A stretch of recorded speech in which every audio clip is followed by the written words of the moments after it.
Amalan sunnah ketika Sya'ban. Ada beberapa hadis sahih yang menunjukkan anjuran amalan tertentu di bulan Sya'ban. Di antara amalan tersebut adalah: pertama, memperbanyak puasa sunnah selama bulan Sya'ban. Ada banyak dalil yang menunjukkan dianjurkannya memperbanyak puasa di bulan Sya'ban. Di antara hadis tersebut adalah dari Aisyah radhiyallahu anha. Beliau mengatakan, terkadang Nabi SAW puasa beberapa hari sampai kami katakan, beliau tidak pernah tidak puasa, dan terkadang beliau tidak puasa terus, hingga kami katakan, beliau tidak melakukan puasa. Dan saya tidak pernah melihat Nabi SAW berpuasa sebulan penuh kecuali di bulan Ramadan. Saya juga tidak melihat beliau berpuasa yang lebih sering ketika di bulan Sya'ban. Hadis riwayat Bukhari dan Muslim. Aisyah radhiyallahu anha mengatakan, belum pernah Nabi SAW berpuasa satu bulan yang lebih banyak daripada bulan Sya'ban. Terkadang hampir beliau berpuasa Sya'ban sebulan penuh. Hadis riwayat Bukhari dan Muslim. Aisyah radhiyallahu anha juga mengatakan, Nabi SAW memberikan perhatian terhadap hilal bulan Sya'ban, tidak sebagaimana perhatian beliau terhadap bulan-bulan yang lain.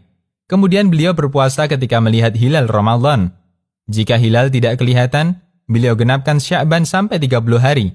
Hadis riwayat Ahmad, Abu Daud, An-Nasa'i, dan sanadnya disahihkan Syu'aib al-Arnaud.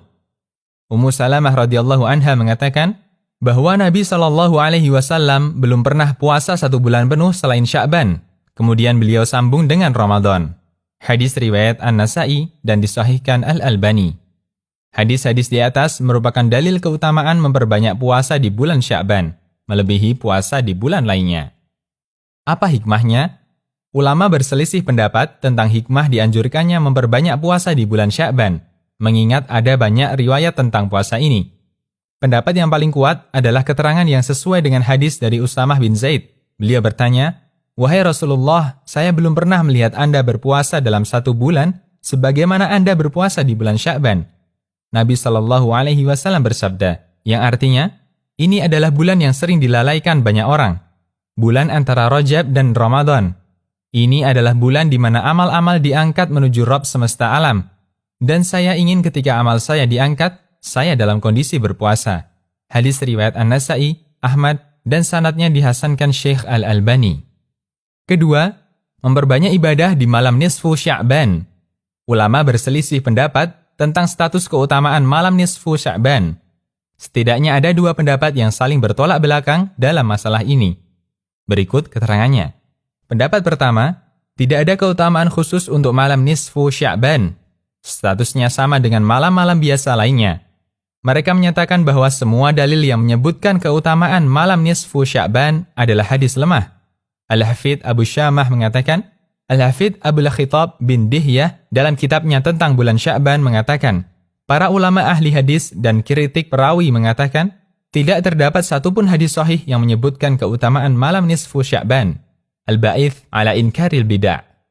Syekh Abdul Aziz bin Baz juga mengingkari adanya keutamaan bulan Sya'ban dan nisfu Sya'ban. Beliau mengatakan, terdapat beberapa hadis dhaif tentang keutamaan malam nisfu Sya'ban yang tidak boleh dijadikan landasan. Adapun hadis yang menyebutkan keutamaan salat di malam nisfu Sya'ban, semuanya statusnya palsu, sebagaimana keterangan para ulama pakar hadis. At-Tahdhir min al-Bid'ah. Pendapat yang kedua, terdapat keutamaan khusus untuk malam nisfu Sya'ban. Pendapat ini berdasarkan hadis sahih dari Abu Musa al-Asy'ari radhiyallahu anhu, di mana Nabi SAW bersabda, sesungguhnya Allah melihat pada malam pertengahan Sya'ban, maka Dia mengampuni semua makhluknya kecuali orang musyrik dan orang yang bermusuhan. Hadis riwayat Ibnu Majah, At-Tabrani, dan disahihkan Al-Albani. Setelah menyebutkan beberapa waktu yang utama, Syekhul Islam mengatakan, pendapat yang dipegangi mayoritas ulama dan kebanyakan ulama dalam mazhab Hambali adalah meyakini adanya keutamaan malam nisfu Sya'ban. Ini juga sesuai keterangan Imam Ahmad, mengingat adanya banyak hadis yang terkait masalah ini, serta dibenarkan oleh berbagai riwayat dari para sahabat dan tabi'in. Majmu' Fatawa. Ibnu Rajab mengatakan, terkait malam nisfu Sya'ban, dulu para tabi'in penduduk Syam seperti Khalid bin Ma'dan, Ma'hul, Luqman bin Amir, dan beberapa tabi'in lainnya, mereka memuliakannya dan bersungguh-sungguh dalam beribadah di malam itu. Lataiful Ma'arif. Demikian, Allahu a'lam. Konsultasi Syariah.